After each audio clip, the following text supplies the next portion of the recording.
Tracing his roots back to the precursor show, Good Morning, Miss Bliss, in Indiana, Zack Morris is actually a patient. Good Morning, Miss Bliss is actually a front for the Bliss Center for the Criminally Insane. And Mr. Belding is the warden, not just the principal. Zack Morris is actually a patient at the institution, and his antics are just a manifestation of his underlying psychological issues. His narcissism, his manipulative behavior, similar to those of Dennis the Menace and Bart Simpson, are all symptoms of his underlying psychological issue. And Miss Bliss, the sweet and caring teacher, is actually a psychiatrist or therapist trying to help Zack and the other patients overcome their issues. It's like the Breakfast Club meets One Flew Over the Cuckoo's Nest.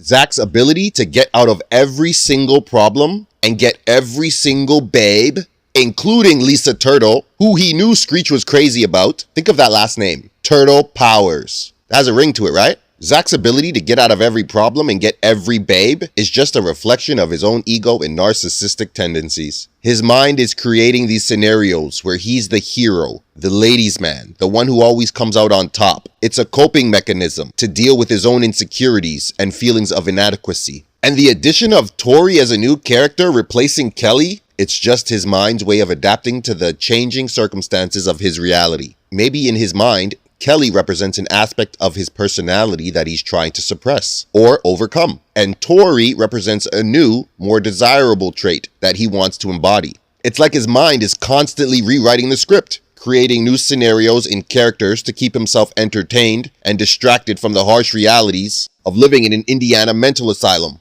Zack uses the Saved by the Bell theme song as a way to transition between his dream world and reality. Bayside is his psychotic mind on overdrive. And Screech is the only character that stayed, and Mr. Belding. So I guess he killed Miss Bliss for his new and improved Bayside fantasy, where he has powers that make him freeze time. Screech, the lovable but annoying sidekick, might actually be his alter ego or split personality. Maybe Zack's psyche created Screech as a way to cope with the trauma and stress of being in the institution. Screech represents Zack's more vulnerable and childlike side, while Zack Morris is the more confident and manipulative persona. Or Screech could be Zack's cellmate or fellow patient at the institution, and their interactions are a way for Zack to confront his own demons and dark issues. Now let's go through a list of all the evil things that he's done. He dated Slater's kid sister, he framed Slater for a hate crime, stole $5,000 from the mafia for U2 tickets, stole a dog, used subliminal messages to brainwash girls into sex. He was an egomaniacal rock star.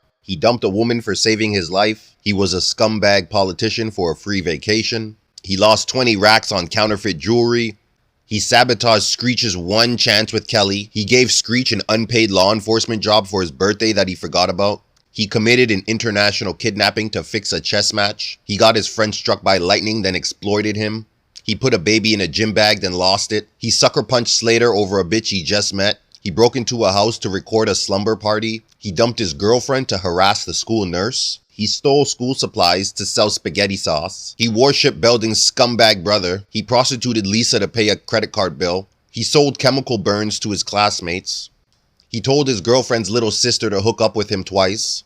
He tricked his friends into joining the army, then abandoned them. He used slave labor to sell friendship bracelets. He fat-shamed a girl who won him. He narked on a friendly, awesome movie star for smoking a little weed. He orchestrated a car accident that almost killed his girlfriend. He forced a teacher's strike to go skiing. He gave himself a homeless girl on Christmas. He got Jesse hooked on caffeine pills. He disgraced his Native American ancestors.